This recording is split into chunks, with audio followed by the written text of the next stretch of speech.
এই পরিস্থিতি যত দ্রুত সম্ভব আমাদেরকে স্বাভাবিক অবস্থায় ফিরিয়ে আনতে হবে। সেজন্য বৈষম্য বিরোধী ছাত্র আন্দোলনের নেতৃবৃন্দ কাজ করছেন। ঢাকায় বৈষম্য বিরোধী ছাত্র আন্দোলনের পক্ষ থেকে ত্রাণ সংগ্রহ করা হচ্ছে, আরও লজিস্টিক্স সাপোর্ট পাঠানোর তারা চেষ্টা করছেন। এছাড়াও সারা দেশেই বৈষম্য বিরোধী ছাত্র আন্দোলন কাজ করে যাচ্ছে।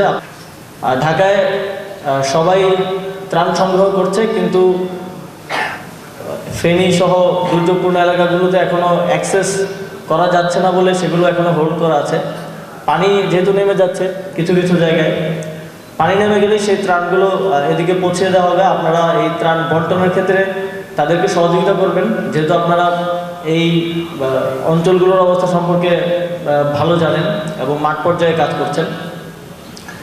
এই সময়টা আসলে আমাদের ঐক্যবদ্ধ হওয়ার, একটি ছাত্র জনতার গণঅভ্যুত্থান, অনেক রক্ত এবং শহীদের জীবনের বিনিময়ে আমরা একটি নতুন বাংলাদেশ পেয়েছি। কিন্তু সেই বাংলাদেশকে পুনর্গঠন করার, নতুন করে গড়ে তোলার গুরুদায়িত্বটা আমাদের হাতে এসেছে। সরকার এবং জনগণ একসাথে একাকার হয়ে যে কাজ করছে, সেটি দুর্যোগপূর্ণ পরিস্থিতিতে আমরা তার প্রমাণ পেয়েছি।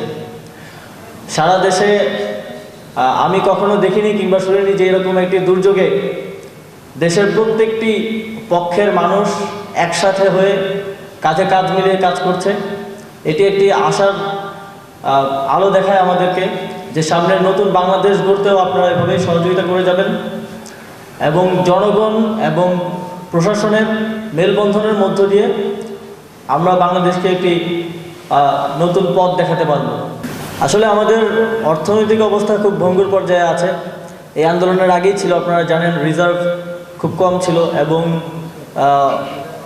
অনেকেই পালিয়ে যাওয়ার সময় দেশের লাখ লাখ কোটি টাকা সাথে করে নিয়ে পালিয়ে গিয়েছে এবং দেশের ঋণের পরিমাণ 18 লক্ষ কোটি টাকা। তো এমত অবস্থায় জনগণকে এগিয়ে আসতে হবে।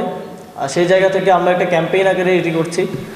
আমি এবং আমার মন্ত্রণালয়ের কর্মকর্তা কর্মচারীরাও তাদের একদিনের বেতন প্রধান উপদেষ্টার ত্রাণ তহবিলে জমা দেওয়ার ঘোষণা দিয়েছে।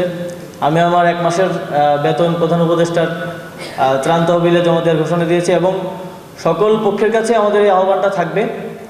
এবং বাংলাদেশ সেনাবাহিনীও তাদের সকল সেনা কর্মকর্তাদের, সেনা সদস্যদের একদিনের বেতন ত্রাণ তহবিলে জমা দেওয়ার ঘোষণা দিয়েছে। তো সবাই যদি আমরা এভাবে এগিয়ে আসি, তাহলে অর্থনৈতিক সংকটটাও আমরা খুব দ্রুত সময়ের মধ্যে মোকাবিলা করতে পারবো। একই সাথে আপনারা জানেন, এই গত সরকার পতন হওয়ার পর থেকে আমাদের রেমিটেন্স যোদ্ধারাও ব্যাংকিং চ্যানেলে রেমিটেন্স পাঠানো শুরু করেছে এবং প্রতিদিনই আমরা রেকর্ড ভাঙছি সেখানে।